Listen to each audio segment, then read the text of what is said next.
Jon, we have tasked you with digging into this Oilers Canucks series. And from an Edmonton perspective, everybody knows all about the historic Oilers power play. Set a record last year. They've been at a great pace so far in these playoffs. When you look at these numbers and the great starts they've been able to get off to in each game of this series, is it simply the Oilers power play is too much, or is there something Vancouver is or isn't doing on the PK here?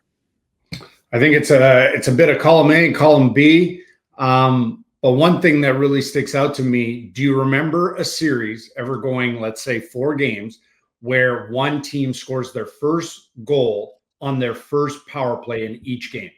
And that's Edmonton's mojo, right? And that's, to me, as a coach, right, the 2 segments we're doing is trying to stop that first PK from going in the net, and then Pettersson is, you got to cut off the mojo. You got to get them to earn their mojo. And right now it's just being handed over. And big elements to their power play, Edmonton's power play. They love seams, misdirection, movement, concepts of creating 2-on-1s everywhere. And they force you to collapse, but they force you to become disjointed in your PK setup. So as we roll these clips, you're going to see a PK that doesn't know if they're going diamond. They don't know if they're going box. Here they get overly aggressive on Draisaitl. He exposes the weak side. Now you got a collapse box, and you got 4 Edmonton guys, and you got Bouchard that's ready for a 1T. So they're making you think. You're making you think. Now Nugent Hopkins picks the far side D, right? Now McDavid is traveled. Now you create another 2-on-1, and that pass can't get through, but it's still an elite passer. Nugent Hopkins is an elite passer. They also have the absence of bumper. So it really has them kind of messed up. And again, players travel in, players travel out.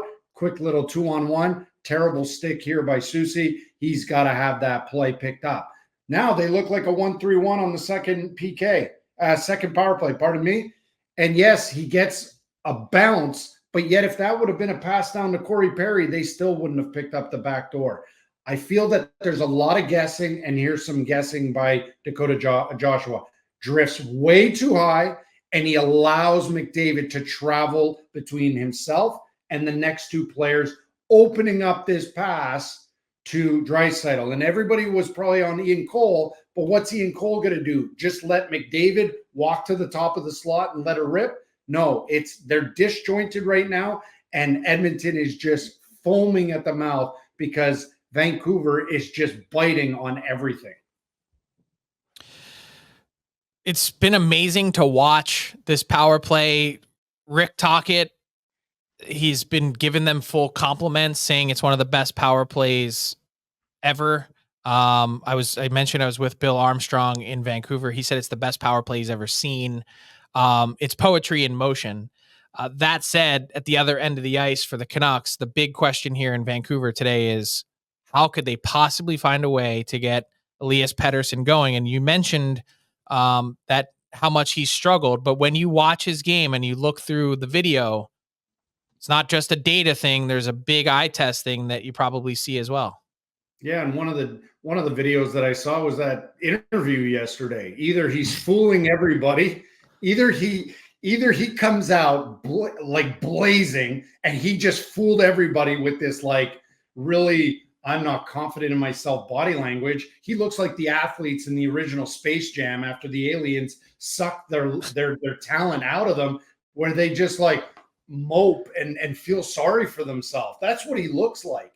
And the reality is the guy put up 89 points, and he doesn't have that swagger right now of an 89-point guy. And the first few clips Gavin's going to fire up here is a guy that does know how to get to the inside. He knows how to play at the net front, and he knows how to move his feet so his talent could showcase like he right there against Edmonton. Watch him float from the weak side, pop up, set his hands, boom, on and off his feet. He knows where the slot is. Look at him. He's battling with Ben Sherrod. He's on the backside, reads the play, and he's got a tap in. He is not allergic to the slot, but for some reason, maybe it's seasonal, all of a sudden he has become. And now look at this play. He moves his feet on the entry. Watch him move his feet, shoot and stride. He's earning the right to score from the slot where 78 to 82% of goals come from. Now watch this play. Slows down at the net front, bumps Aho, wraparound. I mean, the guy can score in a variety of ways, all at 5-on-5, but for some reason, he ain't there. So you said seasonal, and like the first thing I thought of was seasonal allergy. I mean, Craig Button. You picked up on it. Yeah. Craig Button had a great break. He had a great breakdown yesterday on TSN where he said 55% of all playoff goals are scored from the inner slot. And since the playoffs started, Elias Pettersson does not have one single shot from the inner slot. So is it a seasonal allergy to just playing there? Like the puck is on and off his stick so quickly. It looks like at times he's trying to avoid contact and playing scared, which is kind of an amazing thing to see for a player of that magnitude in the Stanley Cup playoffs. But there's also this huge dynamic and talk here in Vancouver of, has Pettersson just been bad, or is he not playing with strong line mates that's further bringing him down? So you have been a head coach at the major junior level twice. If you were in Rick Tocchet's shoes today, what would you do with Pettersson on a line? Who would you play him with? And it's this question of earn it. Has he earned it, or is it on him? Honestly, I'd put him with Besser and Höglander. I think he needs a shooter and Höglander. If not, he needs one big body and a Dakota Joshua type of guy who's going to go net front and recover pucks. Now, in saying all that, and in saying that, has he earned himself into a position to play with two guys with 0 points in Mikheyev and Lafferty, for example, who Toronto just let go for nothing, he earned his way into that position because he hasn't been good enough. But at this point, you need a spark, and you need to spark him. Drop a stick of dynamite in his jockstrap, whatever it takes. But when we watch these clips, he is nowhere the player we just saw in the previous clips taking the puck to the house. Look at this space that Hughes is going to give him, and he doesn't move his feet. Like, it's just, that's not a confident play. Watch him stop skating.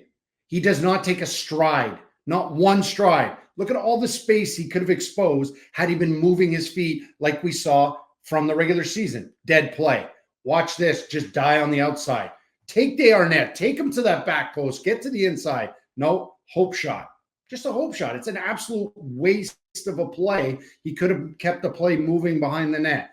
Get off the boards. You've got a whole lane to zig and zag, and instead it's hope pass and loss of possession. This is really not a confident play whatsoever. And we got a couple more that just continue to show that lack of confidence. Here, we just saw him make that wraparound move. Okay, he doesn't do it. This is a nifty pass. This is a sign of positivity. But again, few and far between. We don't see enough. Look at this dump it. There's no reason to dump it. He gets lucky. It hits the referee, bounces on his stick. Now Mikheyev's got to put this in the back of the net. He doesn't need 65 on his line. But look at the opportunity he earns himself, and he shoots it right in the crest. Like, this is a guy shooting not to miss. This is a guy that's playing, like you said earlier, Tyler, safe as death, a real Craig Ramsey kind of line. But watch this hook. The one time he does get to the slot, McDavid gets away with one.